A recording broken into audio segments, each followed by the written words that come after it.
like you have your sub in with your machine gun bass, and then you compress them together, and that's what's gonna give it that really aggressive like chug chug chug chug chug chug sound, because it gets really crunchy from compressing and distorting the sine wave with your machine gun bass.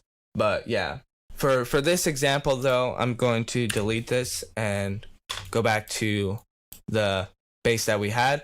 So that's sounding pretty cool already. So what I'm going to do is make this a bit more interesting. So I will add oscillator B and turn down the level, and then I'm going to add 1 octave higher on oscillator B, maybe 2, we'll see. And I'm gonna FM from B like always. I feel that if you're using Serum, everyone probably does this by now. And we're gonna turn the oscillator B all the way down, the random, so it doesn't change every time, like I said before.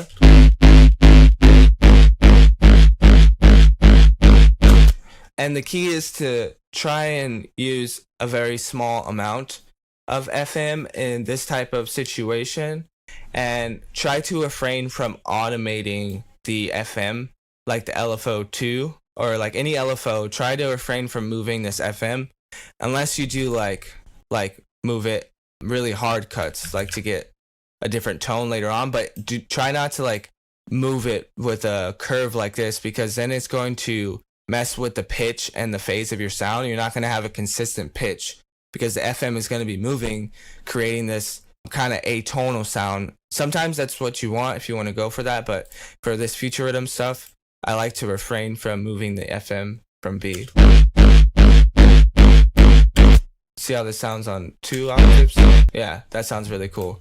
So then I'm going to add just an EQ and do a bit of high pass filtering so we can get more filter movement in here. So I'm gonna apply a high pass on the lower and give it a bit of reso, and then automate the frequency with an LFO.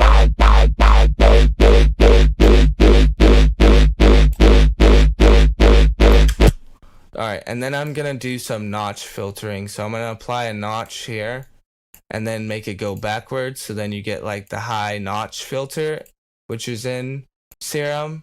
I just recreated it here.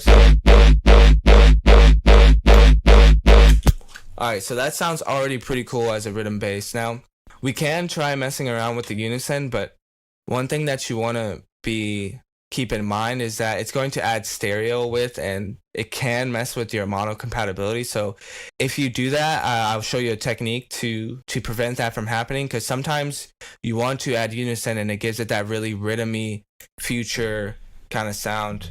Let me see if there's any questions before I move on.